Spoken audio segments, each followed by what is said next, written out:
ఎప్పుడెప్పుడా అని ఎదురు చూస్తున్న పూరి జగన్నాథుడి రత్న భాండాగారం గది తలుపులు తెరుచుకున్నాయి. 46 ఏళ్ల తర్వాత తలుపులు 3 గదులను తెరిచారు. ముహూర్తం ప్రకారం 1:28 ఓపెన్ చేశారు. 4గింట్లో 3 మాత్రమే తెరుచుకున్నాయి. మరో గదిని ఓపెన్ చేసేందుకు ప్రయత్నాలు జరుగుతున్నాయి.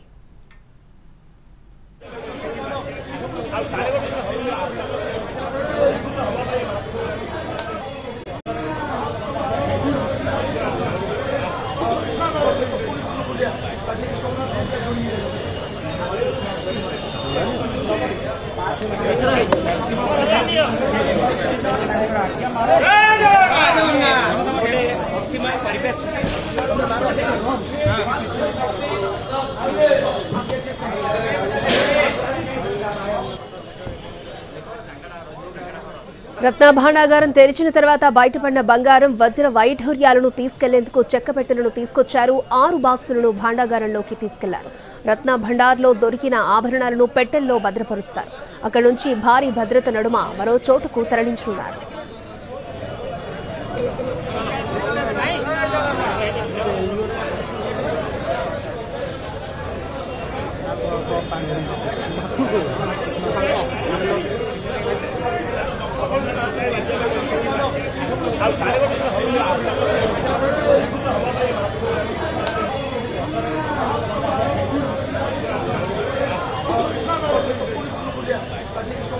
సంపదను లెక్కించే అంశంలో పారదర్శకత కోసం reserve bank of India RBI ప్రతినిధులను కూడా ఆహ్వానించారు.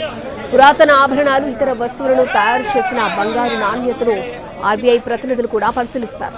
ఆభరణాల బరువు, నాణ్యతలను నిర్ధారించడంతో పాటు డిజిటల్ డాక్యుమెంటేషన్ చేస్తారు. ఫలితంగా భవిష్యత్తులో గందరగోళానికి ఆస్కారం ఉండదు.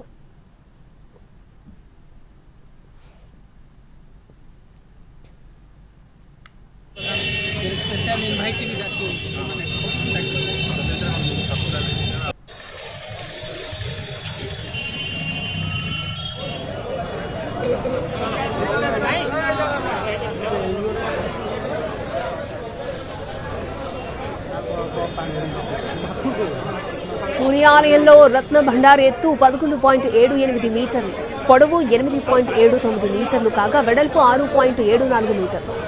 రత్న భాండాగారంలో 2 గదులున్నాయి. మొదటిది బహారా భండార్ అంటే బయట గది, రెండోది బితర భండార్ అంటే లోపలి గది. దానిని రహస్య గది అని కూడా పిలుస్తున్నారు. దేవతామూర్తులకు నిత్యం అలంకరించే ఆభరణాలతో పాటు పర్వదినాల్లో అలంకరించే ప్రత్యేక ఆభరణాలు మొదటి గదిలోనే ఉంటాయి. స్వామివారికి అలంకరించని ఆభరణాలు, ఇతర విలువైన వస్తువుల్ని రహస్య గదిలో భద్రపరుస్తూ వస్తున్నారు.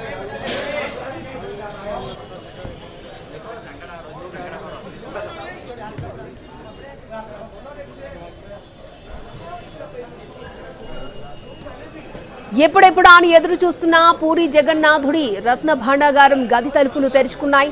46 ఏళ్ల తర్వాత తలుపులు 3 గదులను తెరిచారు. ముహూర్తం ప్రకారం 1:28 ఓపెన్ చేశారు. 4గింటిలో 3 మాత్రమే తెరుచుకున్నాయి. మరో గదిని ఓపెన్ చేసేందుకు ప్రయత్నాలు చేస్తున్నారు.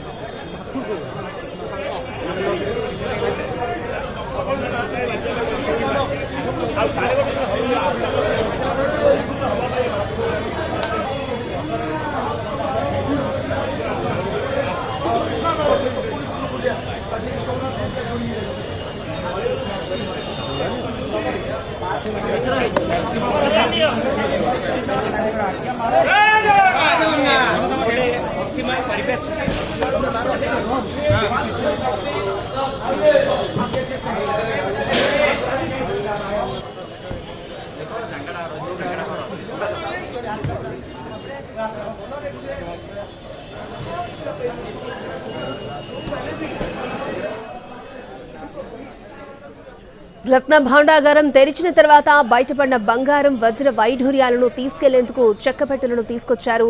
6 బాక్సులను భాండాగారంలోకి తీసుకెళ్లారు. రత్న భండార్లో దొరికిన ఆభరణాలను పెట్టెల్లో పెట్టి భద్రపరుస్తారు. అక్కడి నుంచి భారీ భద్రత నడుమ మరో చోటుకు తరలించనున్నారు.